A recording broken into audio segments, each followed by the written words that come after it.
오늘은 앞서 말씀드린 것처럼 종교개혁 506주년을 보내는 해입니다. 1517년에 독일의 신학자이자 또 가톨릭 주교였던 마틴 루터가 이제 부패한 돈과 명예, 권력만을 이제 추구하는 가톨릭 교회를 향하여 95개의 항목의 반박문을 가지고 잘못된 점을 지적하면서 종교 개혁의 신호탄을 올렸습니다. 이 종교 개혁의 핵심 사상은요, 오직 믿음으로, 오직 성경으로, 오직 은혜로, 오직 예수 그리스도로, 오직 영광, 하나님께 영광 올려드리자라는 5가지의 커다란 이제 명제가 있습니다. 이것은 우리는 믿음으로 구원을 받죠. 그리고 우리가 구원을 받는 것은 하나님께서 주시는 은혜의 선물이다라는 것을 이야기합니다.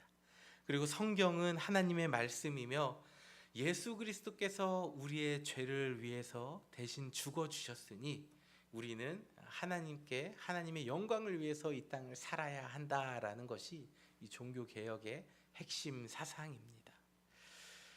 종교 개혁 주의를 보내며 오늘 우리에게 주신 이 모든 것이 하나님의 선물과도 같은 은혜임을 기억하며 하나님의 영광을 위해 살아가는 복된 성도님들이 되시기를 주님의 이름으로 축복합니다.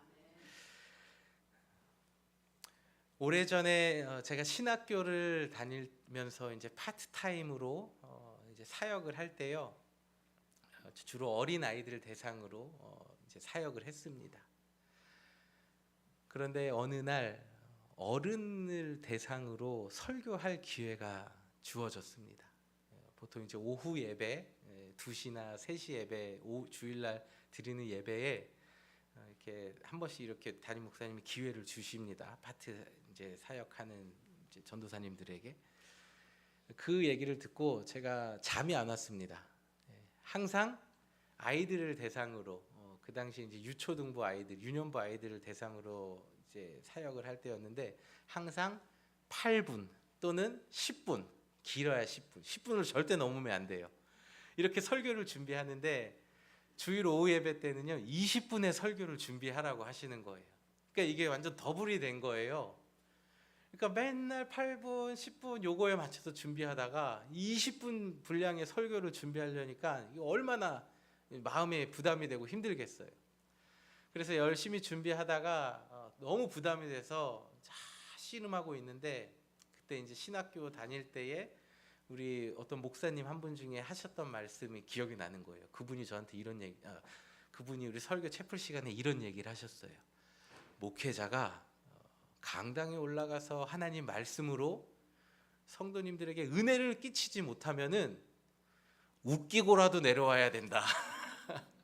이런 말씀을 이제 채플 시간에 하셨던 게 기억이 났어요. 그래서 제가 그래, 내가 하나님 말씀으로 이렇게 할 그 실력이 없으니까 웃기고라도 내려와야 되겠다 해가지고요. 이제 아이들과 있었던 에피소드들 그리고 삶에 재미있었던 그런 간증들을요 막 이렇게 섞어가지고 이제 말씀을 전했습니다. 그런데 그날 우리가 소위 말하는 대박이 난 거예요. 성도님들이 그냥 20분 내내 막 웃다가 그냥 막 박수치고 막 이러시는 거예요. 무슨 설교를 했는지 여러분 좀 궁금하신가요 혹시? 제가 나중에 기회가 있으면 한번 해드릴게요. 근데 여러분 제가요 제 얼굴만 봐도 좀 웃기잖아요. 제 얼굴만 봐도 좀 웃음이 나지 않습니까? 별로 반응들이 없으신데 제가 그때는 조금 더 웃겼나 봐요. 성도님들이 제가 강대상에 딱 올라가자마자 막 웃으시는 거예요. 막 이렇게 막 웃음을 참으시고 그래서 말을 재밌게 하고 설교를 이렇게 재밌는 예화를 하니까 대박이 난 거예요. 그래서 성도님들이 끝나고 이렇게 나가시면서 얼굴이 다들 지금 여러분 모습처럼요 다들 이렇게 환하게 막 웃고 계세요. 그러면서 이렇게 웃으면서 저한테 하시는 말씀이 은혜 받았습니다. 막 어떤 분은 천도사님 막 이러고 은혜 받았습니다. 대부분 이런 얘기를 하고 가시는 거예요. 옆에 서 계신 담임 목사님께 아주 그냥 제가 고개를 못 들 정도로 그런 얘기들을 다 하고 가셨어요. 우리가 교회에서 은혜 받았습니다라는 이야기를 할 때가 있죠. 또는 은혜 받았다라는 마음이 들 때가 있죠. 그리고 또 성도님들에게 또는 목회자에게 또 은혜 받았습니다라는 이야기를 할 때가 있습니다. 또 이런 말을 하거나 들을 때가 있죠. 또 우리 목사님 말씀을 참 은혜스럽게 전한다 이런 이야기 또 그런 생각을 할 때가 있으시죠? 한 분도 안 계시네요.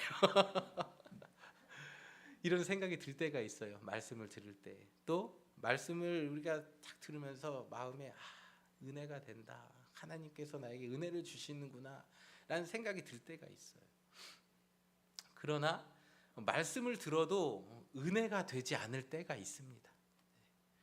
20여 년의 시간 동안 제가 그 사역의 현장에 있으면서요, 얼마나 많은 성도님들을 만났겠습니까? 근데 그런 분들 중에서는요, 은혜 받았습니다, 은혜 받았습니다 하시는 분들도 있지만요, 은혜 못 받았습니다, 요즘에 나는 목사님 말씀에 은혜가 안 돼요 라는 분들도요 꽤 많이 만났습니다.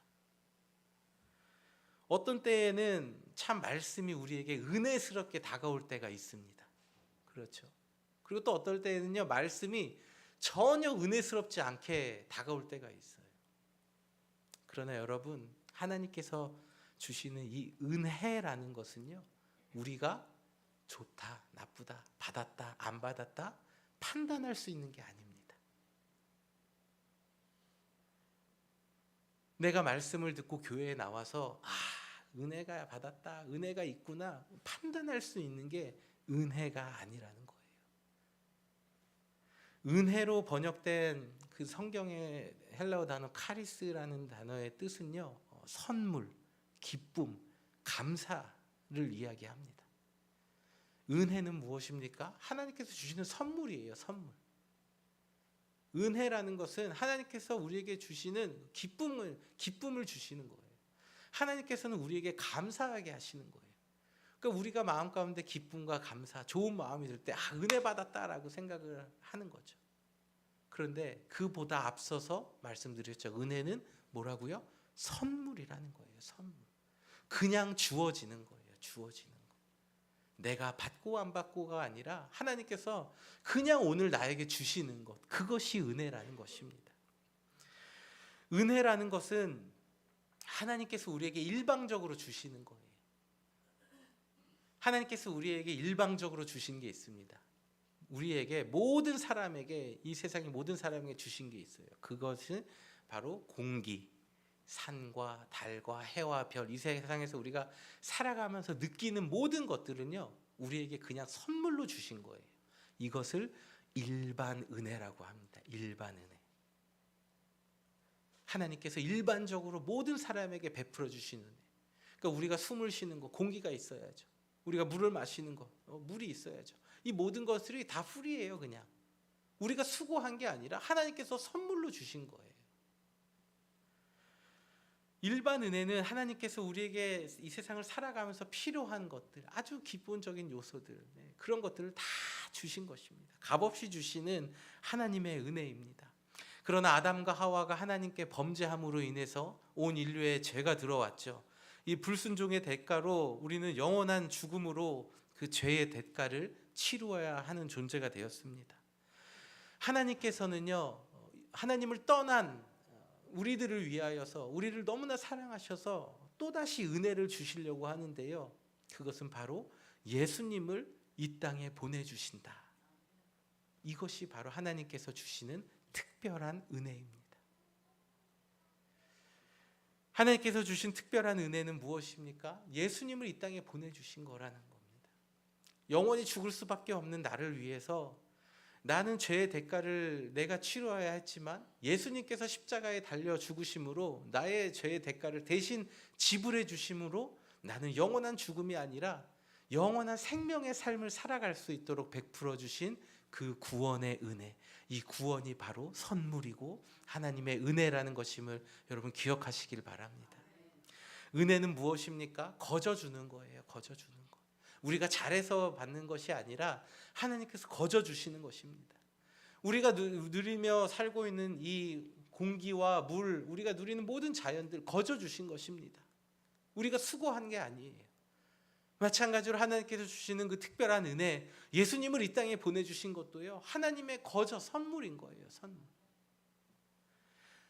하나님께서 주시는 은혜는요, 값없이 주시는 겁니다. 대가 없이 주시는 거예요. 그리고 거저 주시는 거예요. 이게 바로 성경이 말하는 은혜라는 것입니다. 하나님의 주시는 일반 은혜는요, 모든 사람에게 동일하게 주어졌습니다. 예수님을 믿는 사람이든 믿지 않는 사람이든 누구나 똑같이 호흡하고 먹고 마시며 살아갑니다. 하나님의 은혜이지요. 그러나 하나님의 특별한 은혜, 예수님을 나의 구주로 믿고 고백하는 이 특별한 은혜는요, 아무에게나 주어진 것이 아닙니다. 은혜라는 단어는 창세기 6장에 처음 등장합니다. 하나님께서 세상의 사람들을 보시고 근심하고 한탄하시사 물로써 세상을 심판해야겠다라고 마음을 이제 생각하셨을 때에 하나님께서 은혜를 베풀어 주시는데 노아의 가정에 은혜를 베풀어 주십니다.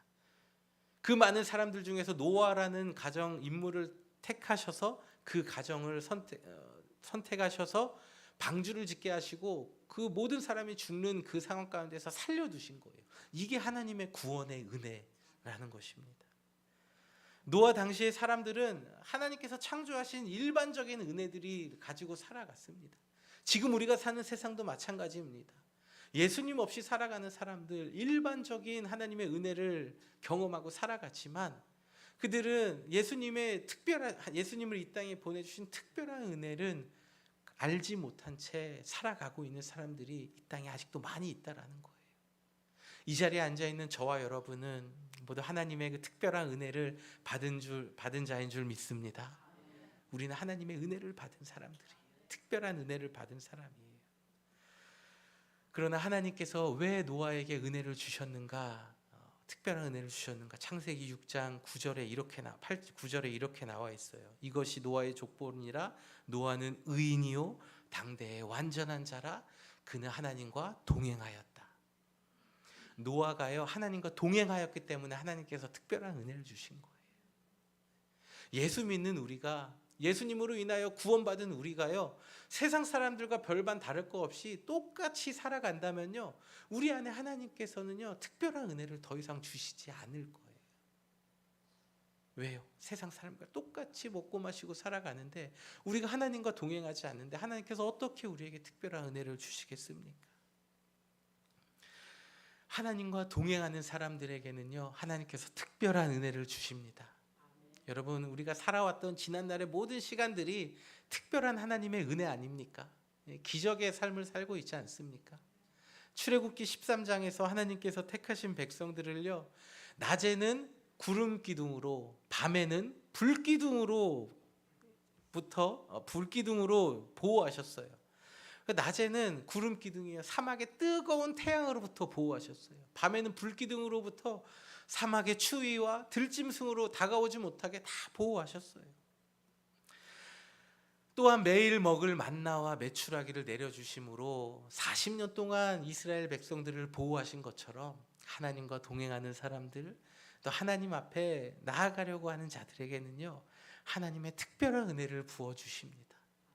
특별한 하나님의 은혜가 여러분의 삶과 가정에 함께 하시기를 주님의 이름으로 축복합니다.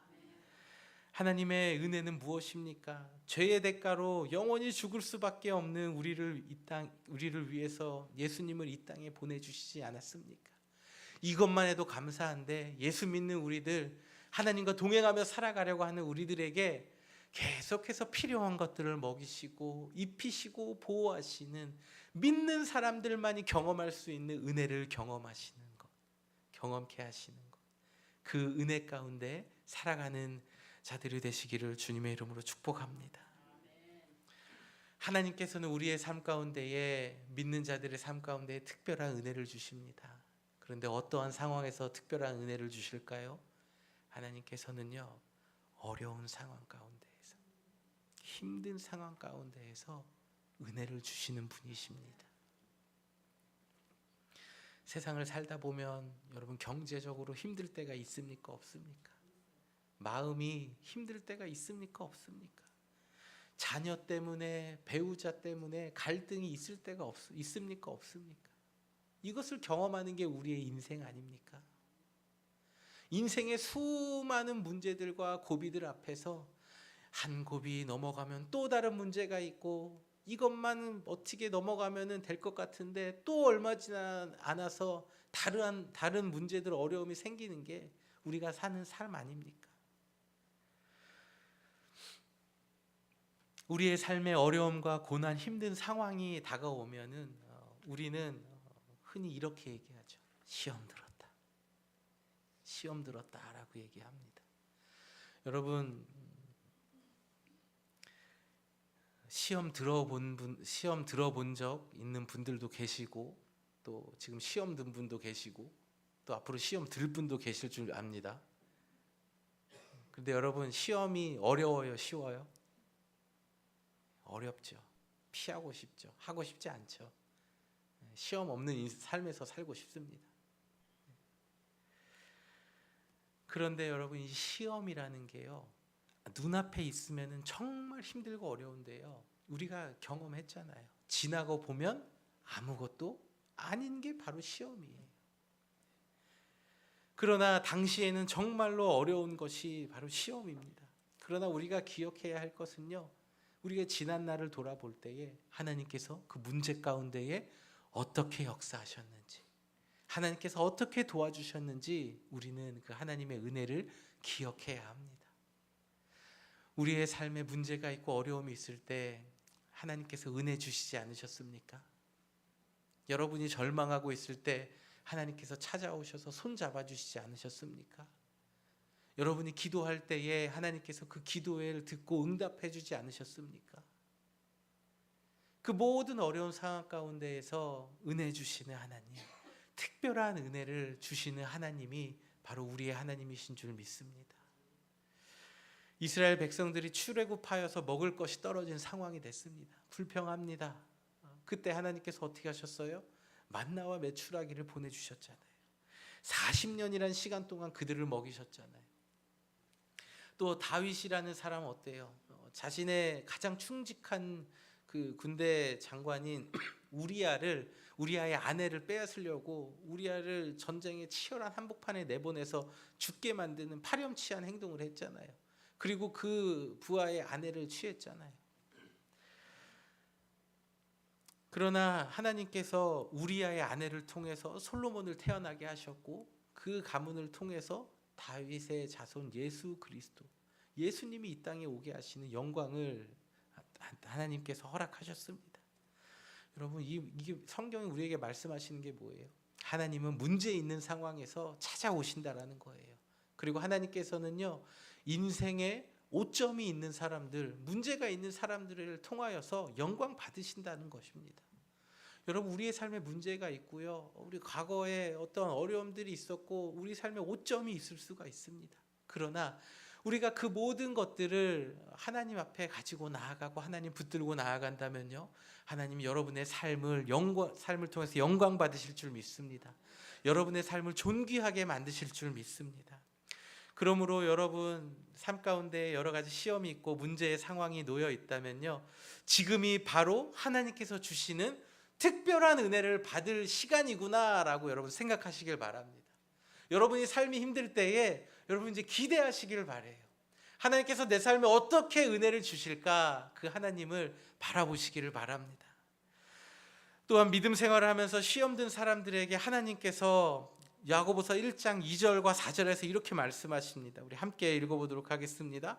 나의 형제들이여, 살면서 여러 가지 시험을 만나거든 여러분은 그것을 순전한 기쁨으로 여기십시오. 왜냐하면 여러분도 잘 알다시피 여러분의 신앙에 대한 시험은 결국 인내를 길러주기 때문입니다.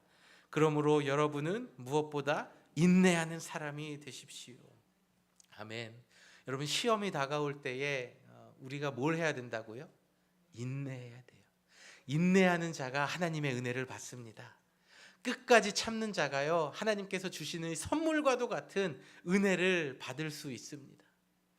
우리 교회 참 좋은 교회지요. 네. 우리 교회 오시는 분들 주로 이런 말씀을 하세요. 교회가 참 따뜻하다. 네. 그리고 가족 같다. 이런 얘기 하십니다.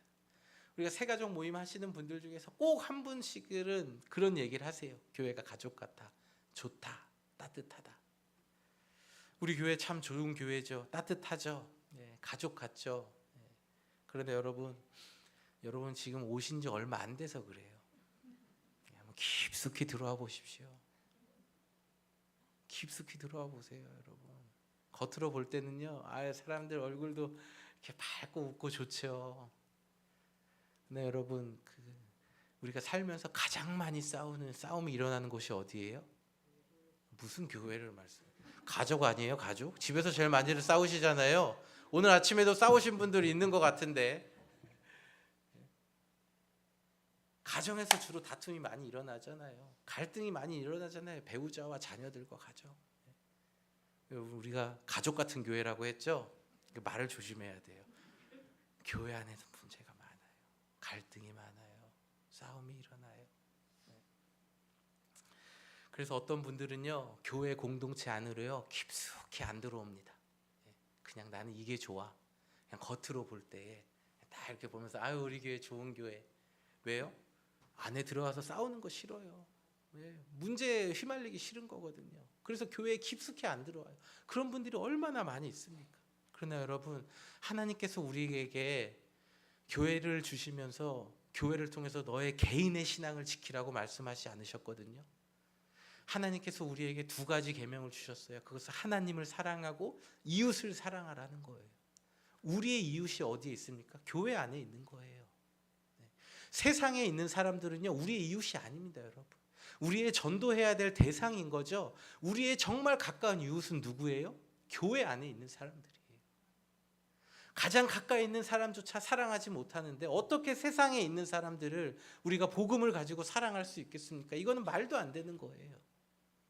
그러므로 여러분, 하나님의 말씀을 잘 지키고 또 하나님의 말씀을 이 두 가지의 계명을 완벽하게 지키기를 원하시는 분들 계십니까? 교회 안으로 깊숙이 들어오십시오. 교회의 일꾼이 되어서 열심히 수고하고 애쓰고 그 안에서 일어나는 갈등을 통해서 여러분 인내하시고 하나님의 은혜를 받아 누리시길 바랍니다. 은혜로운 교회는요, 갈등이 없는 교회가 아닙니다. 저희 교회 참 은혜로운 교회예요. 제가 볼 때는 은혜가 넘쳐요. 은혜로운 교회는 갈등이 없는 교회가 아니에요. 저희 교회는 은혜가 넘치고 있어요. 지금 제가 볼 때는 아주 그냥 은혜가 그냥 넘치도록 부어주고 계십니다. 교회라는 공동체 안에서요, 믿음 생활하면서 발생하는 여러 가지 문제들, 또 교회에 나와서 내 생각과 다른 것들, 그 모든 문제들이 많이 있지만 정말 은혜로운 교회는요, 은혜 받은 성도들은요, 그 갈등을 어떻게 하면 성숙하게 해결할 수 있는가, 갈등이 문제가 있을 때 성숙하게 잘 해결하고 나아가는 교회가 바로 은혜로운 교회입니다, 여러분. 저는 우리 사바나 한인장로교회가 이 은혜로운 교회가 되기를 놓고 기도하고 있습니다. 여러분의 삶이 은혜로운 삶이 되기를 기도하고 있습니다. 삶에 여러 가지 문제들과 어려움이 있지만 그것으로 인하여 나 시험 들었습니다, 교회 안 나옵니다, 나 아무것도 이제 하지 마세요, 이런 삶이, 어린아이 같은 삶이 아니라 문제가 있고 어려움이 있지만 그 문제를 하나님 앞에 가지고 나가서 씨름하고 인내하고 기도하면서 결국에는 마지막 하나님께서 주시는 그 축복의 은혜를 받아 누리는 복된 삶을 살아가시기를 주님의 이름으로 축복합니다. 여러분, 은혜 받는 자 되십시오. 은혜 받지 못한 자 되지 마시고 하나님 말씀 앞에 또 교회 앞에서 교회 안에 곧 깊숙이 들어오셔서 하나님의 은혜 받는 자들이 되시기를 바랍니다. 오늘 말씀의 결론입니다. 사도 바울은 오늘 본문에서 하나님의 은혜가 현재 나를 만들었다고 고백하고 있습니다. 내가 나 된 것은 하나님의 은혜라고 말씀하고 있어요. 바울은 과거에 어떤 삶을 살았습니까? 예수님 믿는 사람들 잡아다가 죽이고 신문하고 고민하고 핍박하는 삶을 살았어요. 그러나 그가 하나님을 만나고 하나님의 은혜를 체험하자 예수님을 전하는 삶으로 완전히 그의 삶이 뒤바뀌었습니다. 완전 그의 삶이 변화됐어요. 예수 믿지 않는 사람들에게 복음을 전하다가 붙잡혀서요, 매를 맞았는데 살이 터져버려서 피가 철철 흐르는 매를요 수없이 맞았습니다. 죽음에 이르는 고통과 고난을 당했어요. 그러나 바울이 마지막에 뭐라고 고백합니까? 이 모든 것이 하나님의 은혜였다라고 얘기하고 있어요. 여러분, 하나님의 은혜는요, 우리의 삶을 변화시키는 능력이 있음을 믿으시길 바랍니다. 하나님의 은혜를 제대로 받으면요, 우리의 삶이 변해요. 종교개혁주의를 보내면서 하나님께서 여러분에게 이런 변화의 은혜를 주시기를 주님의 이름으로 축복합니다. 이 우리의 삶이 이전과 같이 똑같이 반복되는 삶이 아니라, 시험당하고 무너지고 또 시험당하고 주저앉는 삶이 아니라, 우리의 삶에 있는 모든 어려움들을 말씀과 기도로 이겨내고 축복받는 인생이 되시길 주님의 이름으로 축복합니다. 하나님의 말씀은 삶을 변화시킬 뿐만 아니라 우리에게 살아갈 힘을 주십니다. 여러분의 삶에 살아갈 힘을 주시는 그 하나님의 은혜를 바라보시길 바랍니다. 삶의 고난과 걱정 그리고 어려움이 있으신 분들이 계십니까? 그 상황 가운데에 은혜 주시는 주님을 바라보시길 바랍니다. 믿음 생활하는 게 너무 힘들고 또 주일에 한 번 교회 나오는 것조차, 이 가장 기본적인 것조차 힘드신 분들이 계실지도 모르겠어요. 여러분의 믿음을 온전케 하시고 붙들어 주시는 주님을 바라보시길 바랍니다. 하나님께서 여러분에게 힘을 주실 겁니다. 우리는 하나님의 은혜로 사는 사람들입니다. 하나님께서 베풀어 주신, 우리에게 주신 일반적인 은혜들, 그리고 우리를 사랑하사 특별히 베풀어 주신 예수 그리스도를 이 땅에 보내신 그 특별한 은혜 가운데 살며, 또 예수님을 믿고 살아가는 우리의 삶에 때마다, 고비 때마다 특별한 은혜를 주시는 하나님의 은혜로 살아가는 복된 성도님들이 되시기를 주님의 이름으로 축복합니다. 이 시간 모두 자리에서 일어나셔서 우리에게 은혜 주시고 우리를 붙들어 주시는 하나님 앞에 찬양 드리도록 하겠습니다.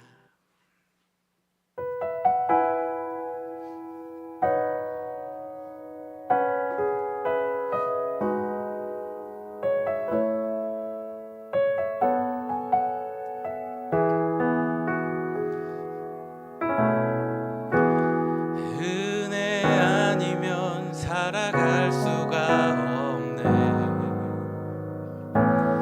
호흡마저도 다 주의 것이니, 세상 평안과 위로 내게 없어도 예수, 오직 예수뿐이네. 아멘. 은혜 아니면 살아갈 수, 우리 주님 앞에 고백합시다. 호흡마저도 다 주의 것이니, 세상 평안과 위로 내게 없어도 예수, 오직 예수뿐이네.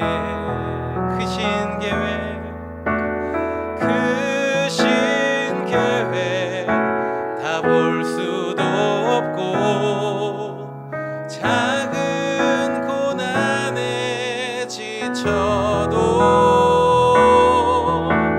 주께 묶인 나의 모든 삶 버티고 견디게 하시네. 은혜 아니면 살아갈 수가 없네. 나의 모든 것 다 주께 맡기니, 참된 평안과 위로 내게 주신 주 예수, 오직 예수뿐이네. 그렇습니다. 우리에게 은혜 주시고 참된 평안을 주시는 우리 주님 바라보며 주님의 은혜를 사모하며 살아가는 저희들이 되어야 하겠습니다. 크신 계획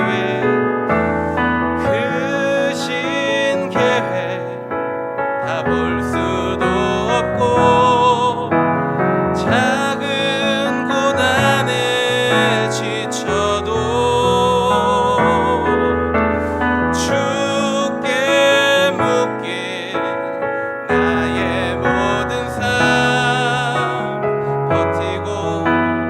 견디게 하시네. 은혜 아니면 살아갈 수가 없네. 나의 모든 것 다 주께 맡기니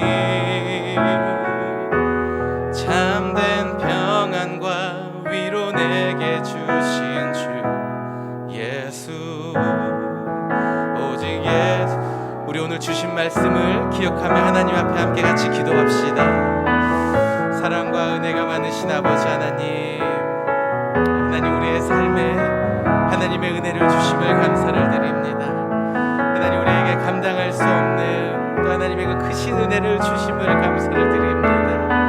하나님 우리의 삶 가운데 어려움이 있을지라도 인내하며 참고 주님의 주실 은혜를 사모하는 저희들 되게 하여 주시옵소서.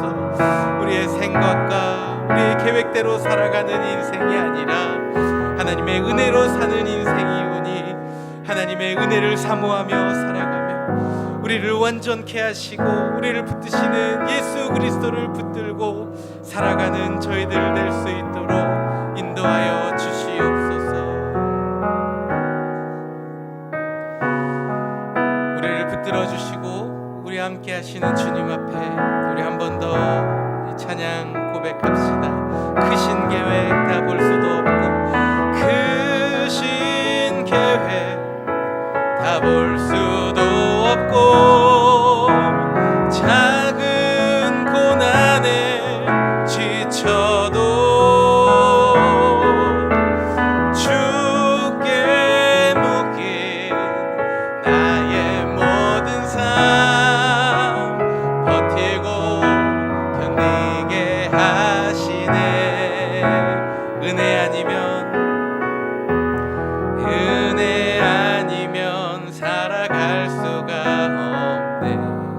아멘. 나의 모든 것 다 주께 맡기니 참된 평안과 위로 내게 주신 주 예수, 오직 예수뿐이네. 참된 평안과 위로 주신 주, 참된 평안과 위로 내게 주신 주 예수, 오직 예수뿐이네. 우리 믿음으로 한 번 더 고백해요. 오직 예수뿐이네. 오직 예수뿐이네. 아멘.